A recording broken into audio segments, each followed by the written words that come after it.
I'm here at the Highfield campus of the University of Southampton, which has just ordered all students and staff to wear face coverings.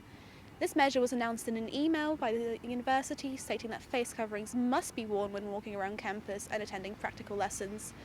The measure does not include people who are medically exempt from wearing face coverings. Got it right there. There are quite helpful boxes provided in all the auditoria, so yeah. Us two in our cohort have been really good, Yeah. and yeah, we'll be wearing them.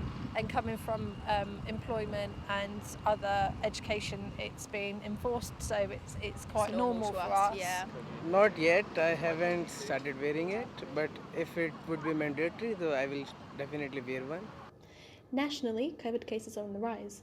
Cases in Southampton have increased by 159 in the last 24 hours, and about 32,500 people have tested positive in Southampton in total. There have also been 2 deaths. Currently, it is not confirmed that the wearing of face masks could become mandatory again.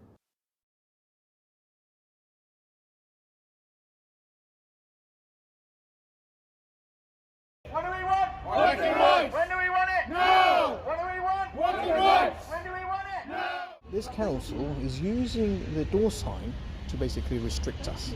So what we call it a restraint on how we trade as self-employed drivers. And we're saying to them, provide us evidence that the door sign on a vehicle basically confirms that it's written by a licensed holder. It doesn't. And when you've got 41%, which is about over 50,000 of private hire vehicles in London without no door sign, people get the details of registration through the app, the make and the model is very clear. But we've compromised with them by saying we can have a magnet, because some councils have magnets, some councils have different types of stickers on different positions, but we've compromised on them on many fronts. But it appears that what the council really wants to do is basically lock us into one company, which they're not legally allowed, because we're self-employed.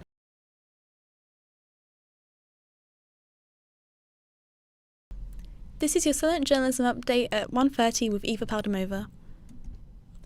A Southampton tattoo artist has started a fundraiser to help a terminally ill woman. Tattoo artist Ben Cooper launched a project to raise £4,000 for his friend's wife, who wishes to travel. The charity marathon will take place on the 4th of December. Is Southampton a safe place for children? Southampton City Council is asking children, young people and those who work with them about their opinions on how they can get a good start in life. Southampton has been aiming to become a child-friendly city since 2018. The Toys R Us site, which has been abandoned for years, will be getting a £200 million renovation. This will include the building of 600 new homes, as well as a business space, shops and parking. The festive spirit has come to Southampton. Tonight, between 5 and 7 o'clock, the Christmas lights will be switched on. Our reporter, Hannah de Botts, has more on the event.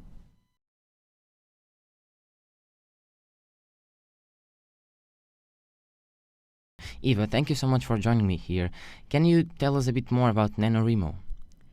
So NaNoWriMo is actually an abbreviation for National Novel Writing Month, and that is a challenge which involves people writing a novel that is in length 50,000 words or more, and that comes to approximately 1,700 words a day.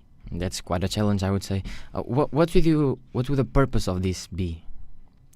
So on NaNoWriMo's own site, they say that it's to raise awareness of creative writing, and also it just creates a community for writers and people who like writing who are all helping each other, and it's all around great. And what advice would you have for the people who want to be a part of this? So usually I would take part, but this year I haven't, and my advice is to just write. Even if you write something you don't like, you can edit it later, and it's better than having nothing at all.